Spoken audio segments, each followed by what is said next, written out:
you, Liberty Bridge. I'll check my Speedway Fearless. She's a Saginaw River staple.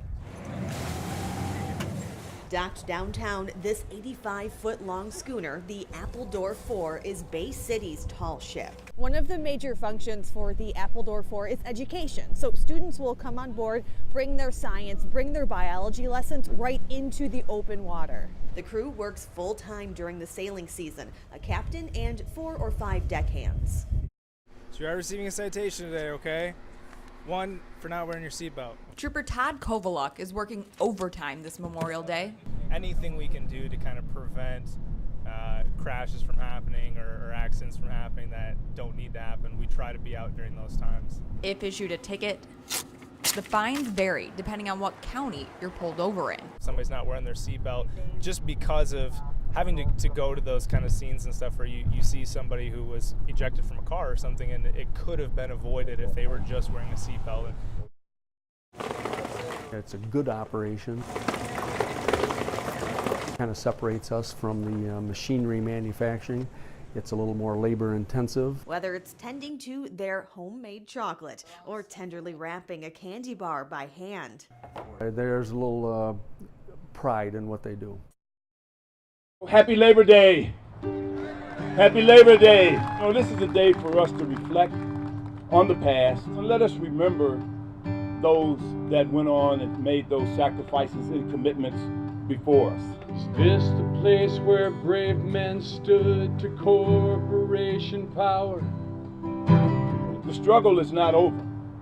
We had some that fought before us, and you and I, we are recipients of the benefit. There are not enough pages in bound books to tell the story of organized labor and the commitment of the men and women who comprised organized labor. Is there a truer heart today than those who took a stand? When we enjoy the benefits that we have today, it's because someone gave their life.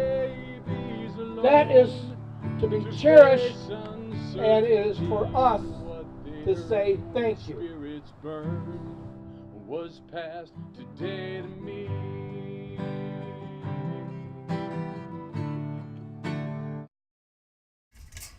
Let me go see if anybody laid an egg this morning. If you would have told Susan Griffiths 20 years ago that one day she'd own a farm with more than 38 chickens and 4 goats, she'd tell you, yeah, right. I don't know if you're familiar with the sitcom Green Acres. Well, this is that in reverse.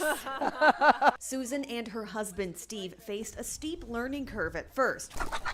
But today, part of their business is removing those obstacles for newbie backyard farmers. Oh.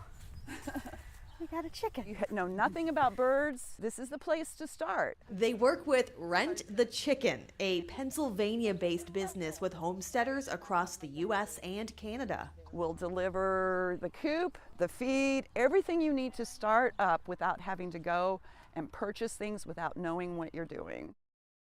In a crisis situation where seconds count, Christian Manry says her 3-year-old daughter knows some basic life-saving water skills. She took lessons all last week, and then this is her last week of swim lessons. Basically, the curriculum is now set up that they learn all of their water safety skills first before we move into strokes. Tina Swanton is the Aquatics and Lead Program Director at the YMCA in Saginaw.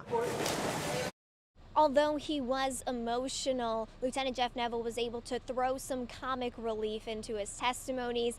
He said that he hates to admit it, but on the day of the attack, he was actually walking towards some donuts. He never did get that donut, but he did go on to say that it has been difficult for him, all of this. He can't put his uniform on anymore, and he now does not work at the airport. He said it was too hard for him emotionally. Now, there were some Canadian Mounties that came into town to testify as well. He says he has plans to go to a hockey game with them this weekend because they told the FBI all they wanted to do on their trip to Michigan was meet Jeff Neville. Tuesday, court will resume, and I will be there and update you guys. But for now, here in Flint, Amanda Chodnicki, Fox 66 News.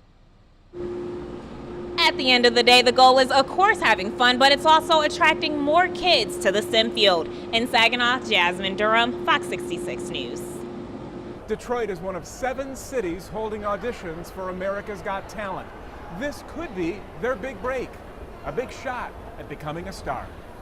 Maybe we don't know the secret to his corn maze, but the secret to his business success comes down to surrounding himself with the right people. Reporting in Saginaw County, Jennifer Prophet, Fox 66 News.